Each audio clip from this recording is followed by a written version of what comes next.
Hello friends, आज हम sleeves का नाप कैसे निकाला जाता है डायरेक्ट ब्लाउज से वो सीखने वाले हैं। इसके लिए आपको अस्तर की 4 घड़ी लेनी है।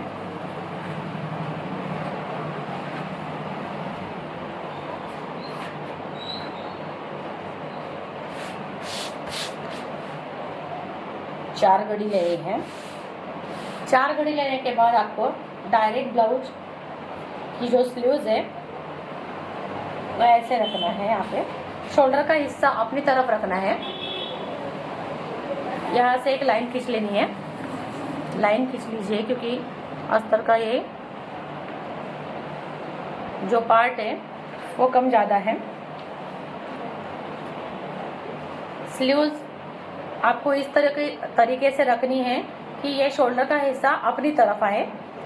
यहाँ पे स्लीव्स जब सिलते हैं हम तो पाविंच यहाँ सिलाई में जाता है, इसके लिए यहाँ पाविंच छोड़ देना है। यहाँ पे शोल्डर का निशान है, शोल्डर की सिलाई है। शोल्डर के सिलाई के आगे स्लीव्स की जो सिलाई है शोल्डर की तरफ आपको आधा इंच एक्स्ट्रा रखना है। यहाँ पे तो पाविंच छोड़ ही दिया है। यहाँ पे देखिए, यहाँ पे बगल में यहाँ पे ये जो सिलाई दिखाई दे रही है इसके इस साइड आपको ब्लाउज की तरफ आधा इंच एक्स्ट्रा लेना है। बाकी एज इट इज है, आपको लाइन खींचनी है ऐसे।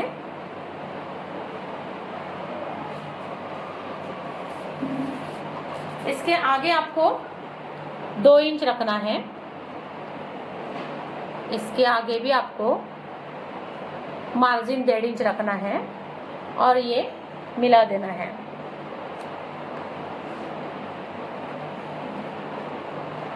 देखिए फ्रेंड्स, मैं वापस आपको बता रही हूँ, शोल्डर का जो हिस्सा है वो अपनी तरफ चाहिए।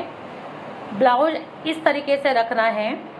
यहाँ पे आपको आधा इंच पाव इंच जितना भी आप मार्जिन में दबाते हो उतना छोड़ देना है। यहाँ पे भी मार्जिन के लिए आपको पाव या आधा इंच आप जितना भी मार्जिन में दबाते हो उतना छोड़ देना है।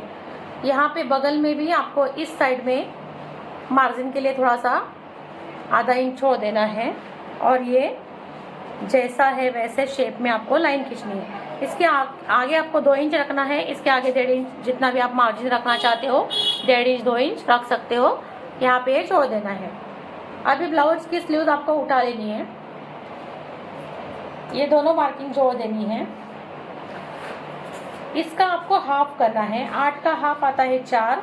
आपको इस साइड बाहर की साइड आपको 1.25 इंच लेना है और इसमें से जाते हुए ऐसे शेप निकालना है यहाँ तक।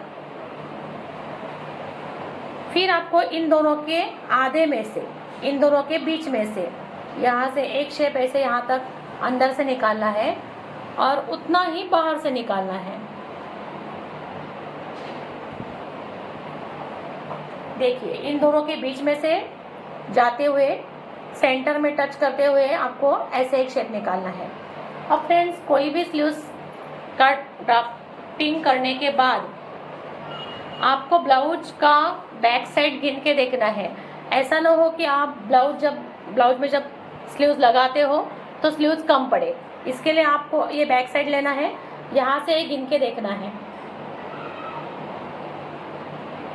देखिए फ्रेंड्स, ये बराबर यहाँ तक पहुँच गया। इसका मतलब हमारा ब्लाउज का जो ड्राफ्टिंग है वो सही है। तो इस तरीके से एकदम इजी तरीके से आप स्लीव्स का कटिंग कर सकते हैं। करके देखिए, और कुछ प्रॉब्लम होगा तो आप मुझे कमेंट्स में बता सकते हो। Thank you friends.